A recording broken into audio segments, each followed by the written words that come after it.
Olá, começa agora o programa Espaço Persona e hoje eu me sinto lisonjeado porque o persona do programa é uma pessoa que, se hoje eu estou aqui, eu devo graças a Deus e graças a Ele que me abriu as portas em 2004, apostou no meu trabalho, acreditou na minha competência e hoje eu tenho a honra e a satisfação de entrevistá-lo.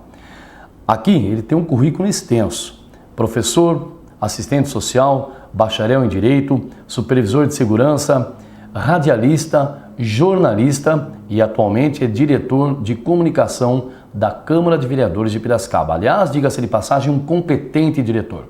Eu tenho o prazer de conversar logo após o nosso apoio cultural com o jornalista Carlos Eduardo Gaiade, o Cacá, como é carinhosamente conhecido. Espaço Persona, apoio cultural, Foto Zoom. Entre todos os ângulos, seu perfil é o nosso melhor foco.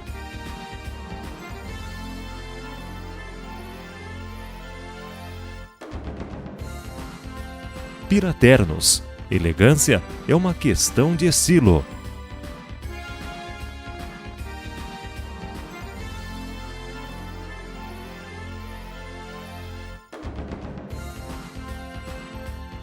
Odonto Clinic, porque sorrir é tudo.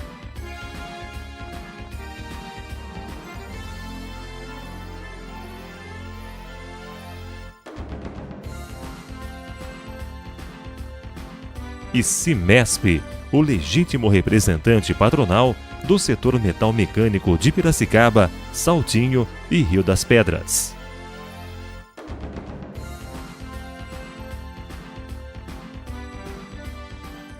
E já estamos de volta com o programa Espaço Persona. O objetivo desse programa é trazer em evidência as personalidades, as autoridades e os empresários da cidade de Piracicaba e de região. E como eu disse no início, hoje eu tenho aqui a satisfação, a honra de fazer um bate-papo, de conversar com meu professor de rádio, Carlos Eduardo Gaiade. Se me permite chamá-lo assim, Gaiade, de Cacá. Faz favor. Primeiramente, muito obrigado pela sua presença, obrigado por considerar essa entrevista, que para mim é um orgulho muito grande. Eu que agradeço o convite de estar aqui no Espaço Persona e poder conversar com o telespectador do Canal 5 da NET, do Canal 40, e estou à sua disposição para o que a gente puder. Gaiade, você sabe que eu acompanho a sua carreira profissional, acompanho desde menino, né?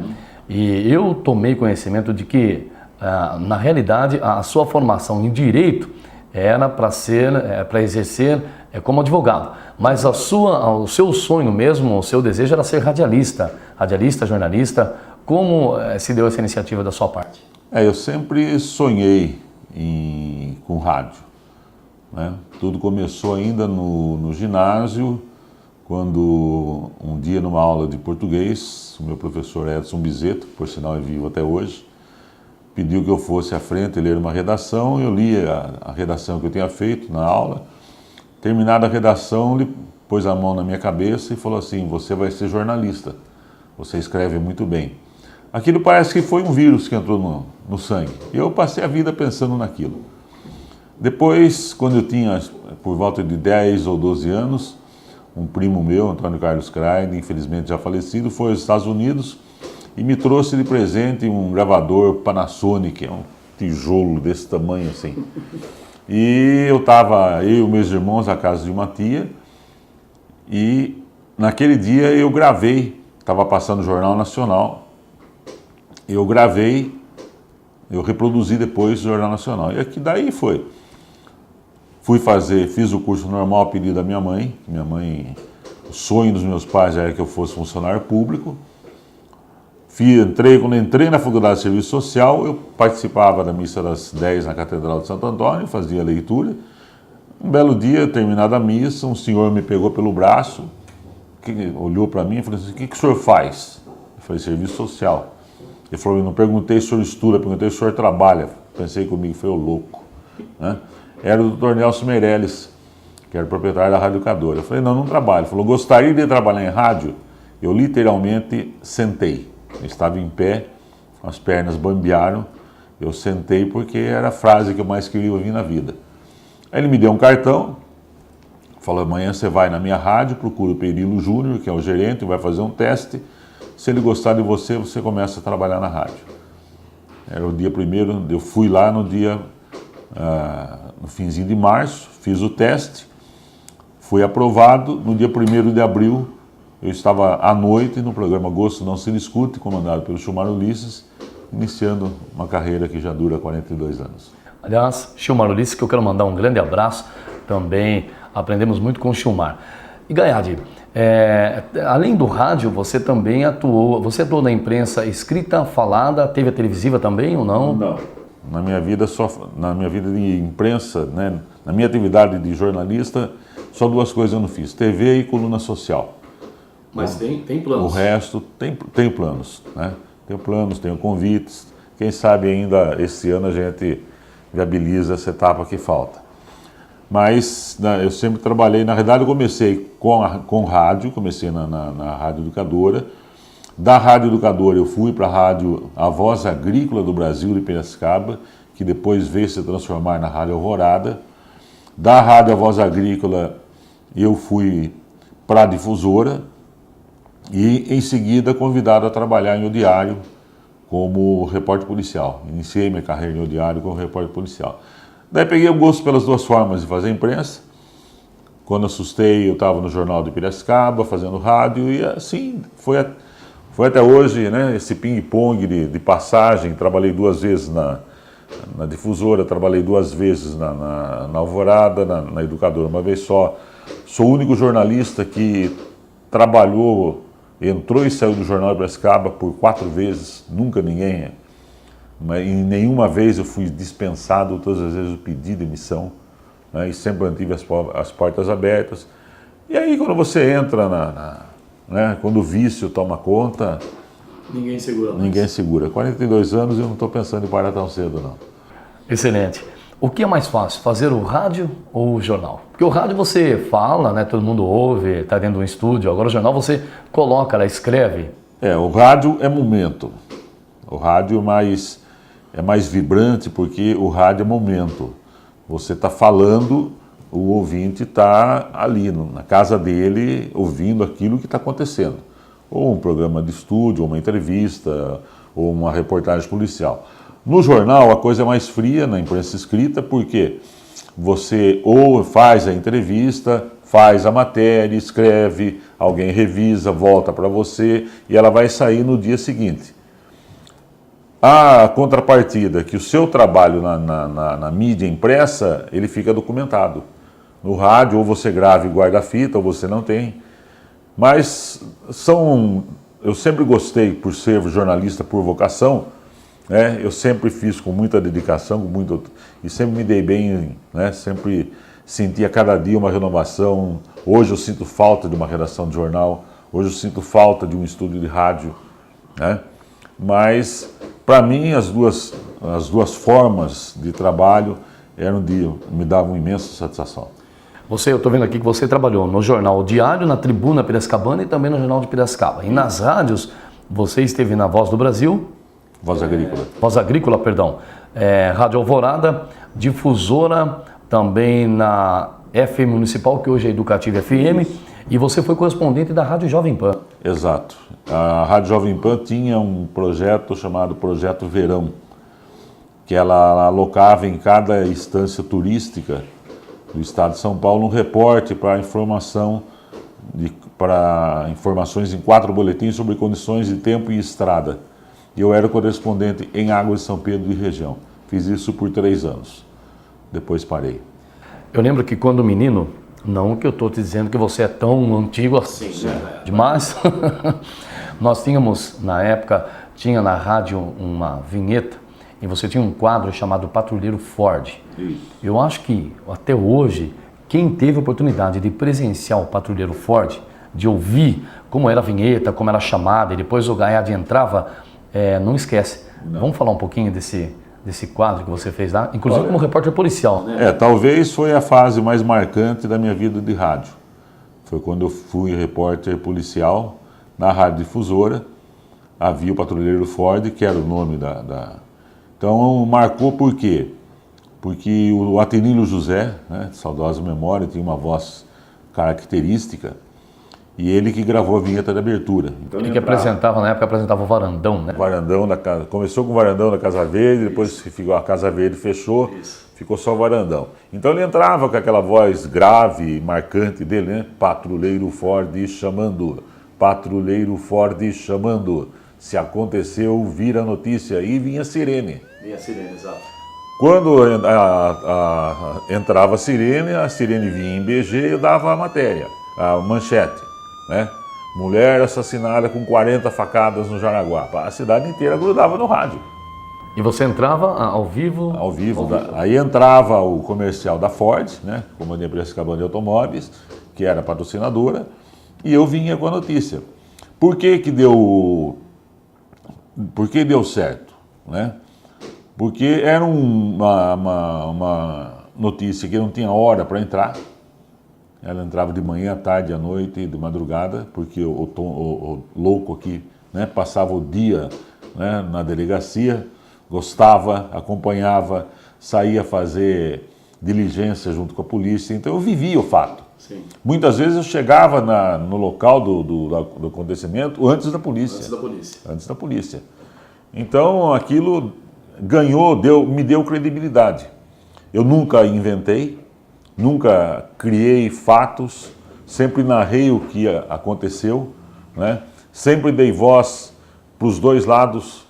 Eu era talvez o único repórter que ouvia bandidos e marginais, porque entendia que eles tinham que dar a versão deles, né? Eu sempre entendi que ninguém cai no crime porque quer, né? Exato. Alguma coisa, em algum momento da vida, apesar que no direito existe uma teoria chamada teoria lombrosiana, que diz que quem é bandido nasce bandido. Eu discordo disso, né? Ou pelo tipo físico a pessoa... Então eu dava essa oportunidade, e isso me deu respeito dos dois lados, dos três lados, melhor dizendo, a polícia, né, dos bandidos, que eram a minha fonte de notícia, vamos dizer assim, e da população. Gaiade, o rádio passou por várias transformações, sim, tanto a AM como a FM. Da sua época, quando você iniciou no rádio, e vamos dizer aí de uns 10 anos para cá mais ou menos, você, já há 42 anos, né, na mídia, em si, falando de rádio, mudou muita coisa daquela época para cá? Mudou. Quando eu comecei na rádio em 1970, só para você ter uma noção, 8 meses depois que eu havia iniciado a minha carreira na Rádio Educadora, eu dava autógrafo na rua, né? Eu tinha um convite da Rádio Jovem Pan com 6 meses de rádio para ir trabalhar em São Paulo. E a rádio AM não existia FM. Então, e a Educadora, né, era a rádio caçula, tinha uma audiência muito forte. Você, sabe, não andava na rua.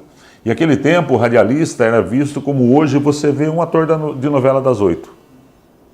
Que hoje isso acontece somente em cidades pequenas, né? Isso. Cidade grande já não sei. Então você ia, por exemplo, num restaurante, né? Na boa, assim, na hora de sair, o cara, imagina, só de você vir no meu restaurante aqui, não vai pagar nada não, sabe? Taxista não cobrava corrida, clube, você entrava nos clubes sociais de Piracicaba, na época Cristóvão Colombo, que por sinal teve sua primeira sede onde era a Rádio Educadora, na Governador com a São José, né? Você chegava, tinha a mesa reservada, o litro de uísque em cima e um garçom do seu lado para atender. Um detalhe, né, Gaiade? Você não precisava da carteirada, que tem muitas pessoas, né, muitos profissionais da imprensa que usam a famosa carteirada. Naquela época... mas naquela época tinha gente que falsificava a carteira de rádio para entrar em clube, porque você chegava com a carteirinha, a porta escancarava. Legal. Olha, nós vamos falar mais ainda de rádio, vamos falar um pouco da vida profissional do Cacá, do Carlos Eduardo Gaiade. Tem muita coisa ainda para a gente falar, mas daqui a pouco, logo após o nosso apoio cultural. Espaço Persona, apoio cultural, Foto Zoom. Entre todos os ângulos, seu perfil é o nosso melhor foco.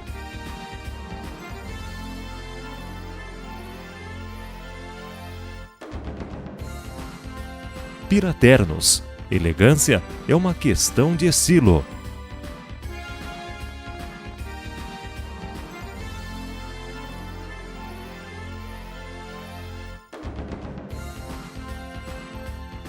Odonto Clinic, porque sorrir é tudo.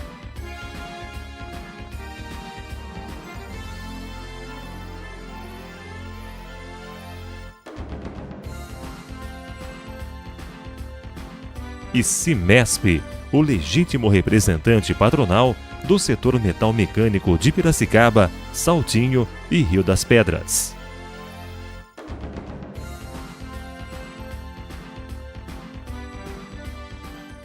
E já estamos de volta com o programa Espaço Persona, um programa para as pessoas que fazem a diferença. Lembrando que o objetivo desse programa é entrevistar as autoridades, as personalidades, os empresários da cidade de Piracicaba e região.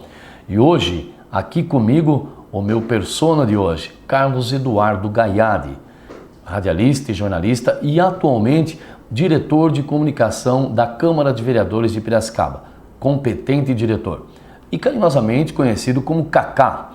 Cacá, vamos falar mais um pouco de rádio, que está tão gostoso esse bate-papo, né? Lembrando que o Gaiade está no rádio, na imprensa, na mídia, há 42 anos.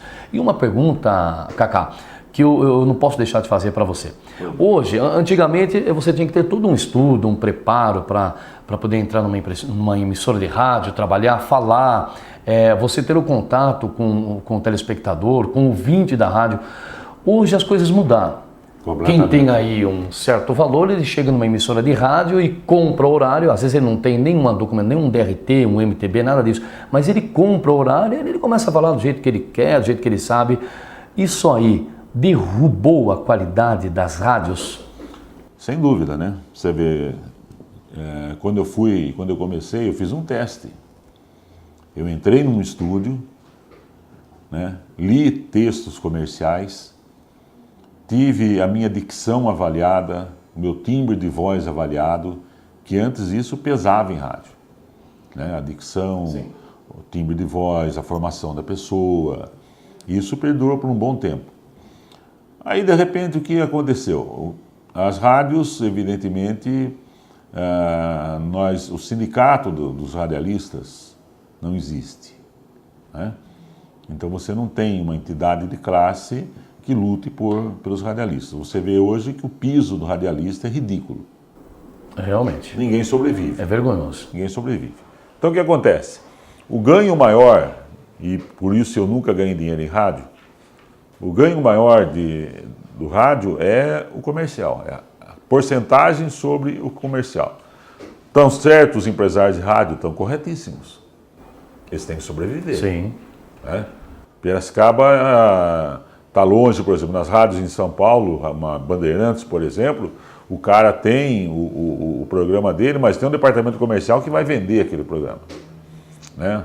Havia um tempo atrás, as rádios tinham departamento comercial que comercializava a rádio como um todo e cada locutor tinha a liberdade de vender. Hoje não, hoje é o inverso. Né? Hoje, se você... Inclusive, eu fui uma vez convidado pelo professor Adolfo Queiroz para conversar com os alunos do curso de rádio da Universidade Metodista de Piracicaba e ele fez a apresentação. A primeira coisa que eu falei, quem está afim aqui de ganhar dinheiro como futuro radialista? Metade da classe ergueu a mão. Eu falei, então vocês troquem de faculdade. Vamos fazer um curso de vendas. Porque rádio não se aprende nada. Não se ganha dinheiro com rádio. Sim. Ganha com vendas. Exato. Então hoje, por uma questão de sobrevivência, se a pessoa tem uma carteira comercial boa, tem um poder de venda bom, ele arruma espaço em qualquer rádio. No caso de Piracicaba, graças a Deus, o padrão, na grande maioria do horário, se mantém, né, nas 3 emissoras. Isso. Tem falhas nas 3? Tem. Não vou citar nomes, né, por questões éticas, mas tem bons profissionais nas 3 também. Por quê? Porque é esse o critério. Você não entra mais para fazer um programa. Você chega no empresário de rádio e quer fazer um programa. Você tem que me trazer pelo menos R$ 1.500 por mês, R$ 2.000 por mês. Se o programa é diário, 4, 5 mil. Então, você tem que ser vendedor. Tem gente que tem as duas capacidades? Tem, lógico que tem. O Tenildo José era um locutor de primeira linha e um monstro como vendedor. Tinha uma capacidade de venda absurda. Valdemar Bilha, a mesma coisa, sabe? Dario Correia. Garcia, sabe? Ari Pedroso tinha fila. No programa Ari Pedroso tinha fila para entrar. O que hoje já o Ari não ia atrás As pessoas ligavam quanto custa. Eu quero fazer, não tem lugar, vou pôr na lista. Quando alguém desistia, era muito raro desistir, ele puxava o primeiro da fila. Sim. Entende? Hoje mudou, então evidentemente cai a qualidade, porque você prioriza a parte comercial e não a parte artística. Cai a qualidade e desvaloriza o profissional também. Desvaloriza o profissional, mas se o empresário de comunicação não fizer isso, ele também não sobrevive. 42 anos de rádio, 42 anos na imprensa escrita e na imprensa falada. Um fato marcante, Cacá, no rádio. Olha, foram tantos, rapaz. Isso deve ter tido centenas, Nossa, né? Tantos. Eu vou destacar rapidamente alguns. Assim que eu iniciei a minha carreira de rádio, tinha 3 meses, eu eu gravei para depois ser transmitido pela Rádio Educadora, o único show que o Johnny Metz fez em Piracicaba, no Teatro São José. Esse foi um fato que marcou. As reportagens policiais que eu fiz, né, algumas marcaram bastante. Eu tive a ousadia, uma vez, na Rádio Difusora, de entrevistar o ex-ministro das Comunicações, Euclides Quandt de Oliveira, com a Rádio Fora do Ar. Fora do ar. 20 minutos. E você não percebeu? Não, eu sabia. Ah, sabia. Eu tinha certeza absoluta que estava fora do ar. Aí que está a loucura. Rapidamente, a difusora estava pleiteando o seu canal de FM. O ministro veio visitar a antiga Cipatel, que era a companhia telefônica. Eu lembro do Cipatel. E do dia da visita dele, no espaço máximo de 10 dias, sairia a concessão da FM. O Zé Roberto Suave me chamou, falou assim, você vai acompanhar o ministro. Se sair uma foto em qualquer jornal do Brasil do ministro, ele esteja do lado dele, manda você embora. Eu não estou preocupado com a transmissão. Esse ministro tem que ir embora para Piracicaba com o nome Difusora na cabeça. Sim. Tá bom. Fui lá para Cipatel, segurança, tudo, eu entrando, né, o ministro do microfone aqui, eu aqui, né, maior parte do tempo só falando, radiodifusor. Sim. O que eu falei de radiodifusor, acho que deu umas 550 vezes. Essa região minha aqui ficou roxa de tanta cotovelada dos seguranças. Eu chegava perto, os caras, né? O ministro saiu daqui e foi para Rio Claro. E nós fomos para lá. O Luiz, que era o motorista, o carro era uma veraneio. Chegamos lá, ele já estava na atividade dele, entrei correndo de novo. E o tempo inteiro, radiodifusor acompanhando o ministro, só falava isso. Sim. Aí a rádio estava fora do ar, mas ele não estava entrevistando o ministro. Nem entrevista no fim, só rádio. Eu só estava fazendo isso. Aí ele foi embora, ele ia embora. Da onde ele vai? Do aeroporto. Fomos para o Clube de Rio Claro. Tinha um limite para os carros. Então o Luiz parou a veraneia da difusora no limite, ligou o carro, né, veraneio, tinha aquele rádio, como tem a polícia, né, o rádio, o HT. Eu peguei o portátil, né, subi a escada do avião, fiquei esperando o ministro na porta. Chegou a comitiva do ministro. Que honra, hein? Os carros não podiam passar. Quando o pessoal estava passando perto do carro da rádio, eu comecei a falar. Mas eu já tinha feito 4, 5 chamadas para o estúdio, para o Celso Ribeiro, e não veio resposta. Sim. Então não estava chegando, eu sabia que não estava chegando. Mas eu comecei a falar. Rádio Difusora continua acompanhando a visita do ministro Quandt de Oliveira, agora no seu momento de despedida. Quando o pessoal começou a ouvir aquilo dentro da viatura, da rádio, sim, todo mundo se aglomerou. O ministro saiu, subiu, eu fiz uma entrevista de 20 minutos. Na porta do avião? Na escada do avião. Na escada do avião. Mas só saía dentro da veraneia da difusora. Terminei a entrevista, desci a escada, antes de fechar a escada, o ministro olhou para mim e falou assim, tchau, Carlos Eduardo. Falei, bom, você gravou meu nome e gravou da difusora. 15 dias depois, a difusora ganhou a concessão do canal da FM. Brilhante atuação. Teve uma vez, como repórter policial, que nós interrompemos o sepultamento de uma criança. Sim. A pessoa me ligou, dizendo que tinha uma criança morta lá, sendo velada lá na Vila Resende. Estava saindo o enterro, mas a criança tinha morrido no dia anterior. E a pessoa foi lá no velório, viu que o corpo da criança estava quente, pegou o braço do menino, né, do Denê, pôs, o braço voltou, caiu, não ficava, né, o corpo estava mole, e falou com os pais, mas os pais eram evangélicos, que não era vontade de Deus, que tinha morrido. Aí, em vez de ligar, veja só, em vez de ligar para a polícia, ligaram para mim. Eu fui até a polícia, né, até a polícia policial, foi o doutor Luiz Brienza e falou, vai com o seu carro. Fui eu com o investigador Luizão, no meu carro, acompanhamos, chegamos no cemitério Saudade, estava chegando o féretro, pegamos, o investigador pegou aqui a urna mortuária com a criança dentro, levou para a capela Realmente era impressionante, que era o mês de julho, estava frio, sim, o corpo da criança estava quente, a criança estava mole. A polícia quis chamar o médico para fazer uma verificação, os pais não deixaram, nós quase fomos agredidos lá dentro e a criança foi sepultada com aquela dúvida. E aí tem uma série de fatos que... Cacá, no rádio nós temos que dar a notícia boa, notícia ruim, a alegre, a triste. E assim, você está ali de repente alegre falando, comentando alguma coisa e você recebe lá da central de jornalismo uma notícia triste e você precisa falar. Houve esse momento na sua vida? 2 vezes. A primeira delas ainda na Educadora, né? Tinha o Roberto Moraes Sarmento, que era um dos grandes locutores. Ele estava fazendo o programa e deu um grito, né? Foi levado para o hospital e faleceu. Tinha úlcera. A úlcera. Ele estava no ar. Estava no ar. Foi levado para o hospital e morreu. E a outra, né, eu não estava mais em rádio, mas eu estava passando de frente à Rádio Alvorada, indo para a prefeitura trabalhar em 1985, se eu não me engano.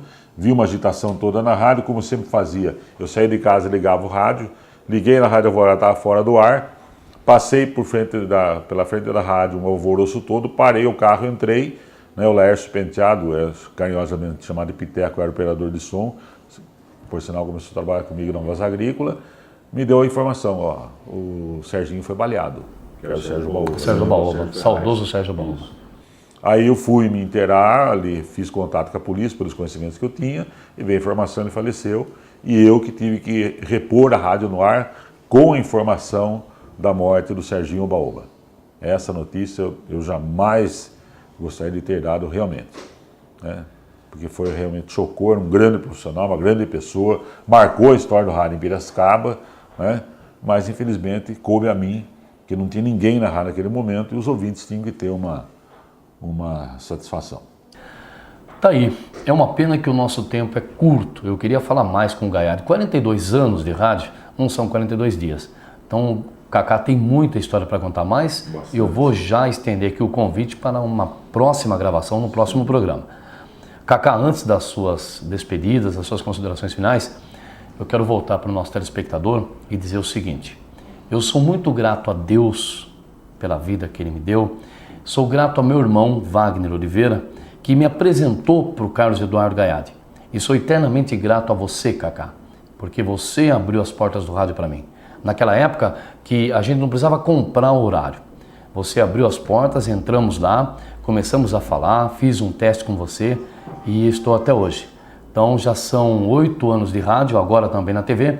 Então quero aqui de público agradecer a você por tudo que você me fez, que você ainda tem feito por mim.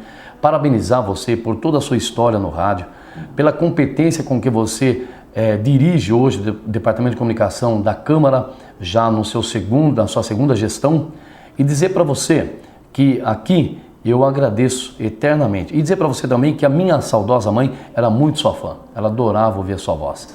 E inclusive quando entrava o patrulheiro Ford, ela já corria lá, é o Cacá.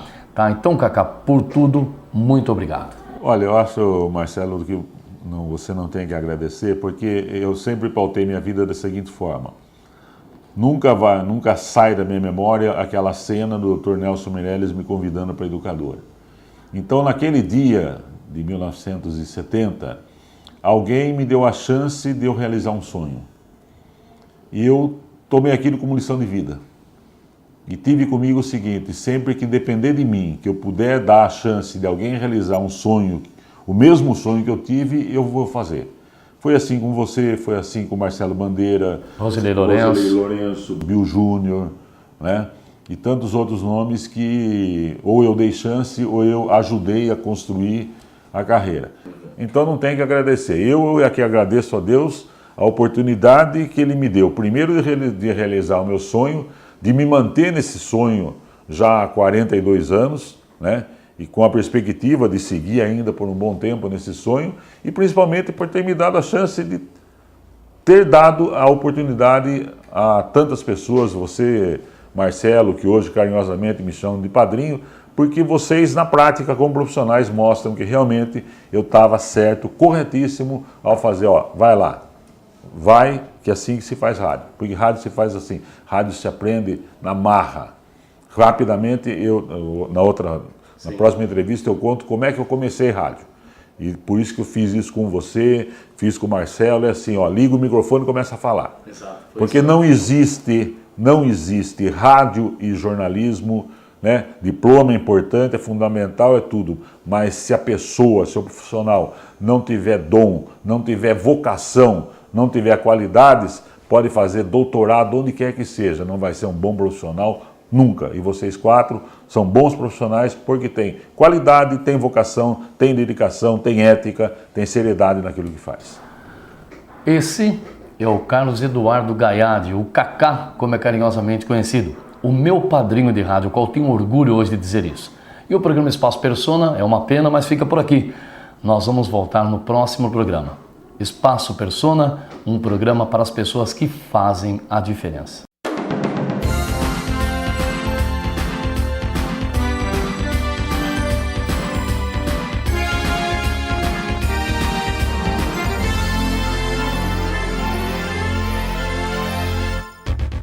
Espaço Persona, apoio cultural, Foto Zoom. Entre todos os ângulos, seu perfil é o nosso melhor foco.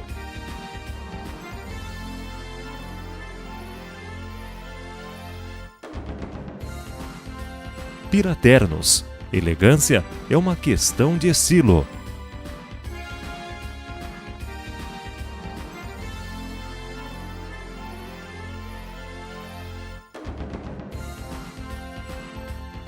Odonto Clinic, porque sorrir é tudo.